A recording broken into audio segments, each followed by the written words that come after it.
Wow, this is the biggest surprise so far. I did not expect Press Taylor to still be here for next season. The Jacksonville Jaguars fired defensive coordinator yesterday, Mike Cladwell, and the rest of his staff, and we expected some more offensive changes to happen. But Press Taylor keeps his job, and running back coach is gone, the offensive line coach is gone, and this is going to turn out to be one of the biggest storylines in 2024. What's up, everyone? I hope you're all doing well. This is Jag Central. This season, or the season that just finished, the Jags were 13th in the league in both points scored and total yards in 2023, and that's a dip of 3 spots from the year before, where we were top 10 in points scored and total yards.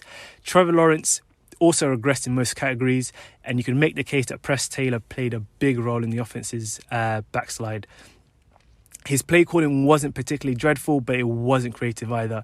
Like, the execution wasn't always there. There were miscommunications, there were drops, there were interceptions, there were unnecessary penalties, and all of that held the Jags back throughout the most of the season. And for me, mostly the fault lies on the offensive coordinator, because he's the one coordinating the whole offense. Last season, Peterson and Taylor split the play calling duties, but this season it was handed to Press Taylor on a full-time basis in 2023. But the Jags offense just didn't live up to its lofty expectations. An offense that added a third-round running back in Tanks Bigsby, who didn't do nothing all season. Travis Etienne's running ability just went down the hill after the bye, and Calvin Ridley just wasn't who we expected him to be after first week. And instead, we finished 13th in yards and points, which is basically a league average. So what was the issue? To be honest, Peterson at his press conference today just basically talked about turnovers, lack of continuity along the offensive line, which made things challenging for Press Taylor. He even says that you just can't go up and down the field to turn the ball over, and you just can't be doing this. And it's not down to the play calling. He says it's not down to the schemes, it's not down to the design of plays. It's literally just down to protecting the football better.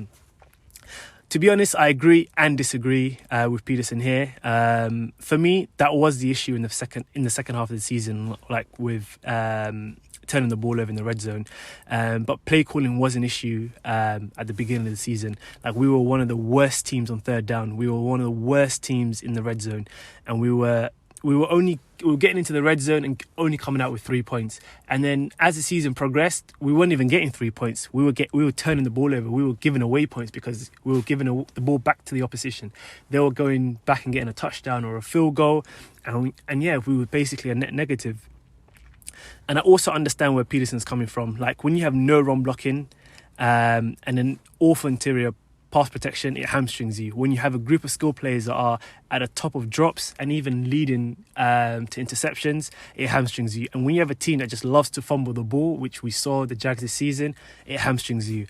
I understand Doug Peterson's faith in Press Taylor, because he just thinks we just have to clean up the turnovers, clean up the drops, clean up the offensive line, and then that's it. But that's a lot of things to clean up. And then if we clean all of that up, and then we see that Press Taylor's play calling abilities is not as great as he thinks it is, then we're literally going to be average again next season. Of course, we're probably going to score more points and have more total yards, because we're not going to turn over the ball. We're going to have a better pass protection, etc. But Doug Peterson has made his bed by not making wholesale changes in the offensive scheme and coaching staff. The Jaguars have to spend the offseason trying to upgrade the interior line because it's been so awful this season. This season, we just can't get any push at all with the run game and protecting Trevor Lawrence. That led to Trevor Lawrence getting injured this season. He had an ankle injury, shoulder injury, concussion, and that was all down to the offensive line's ability to not protect him. Let me know what you guys think in the comments. Don't forget to subscribe for more constant updates throughout this postseason on everything Jags. I'll see you guys in the next video.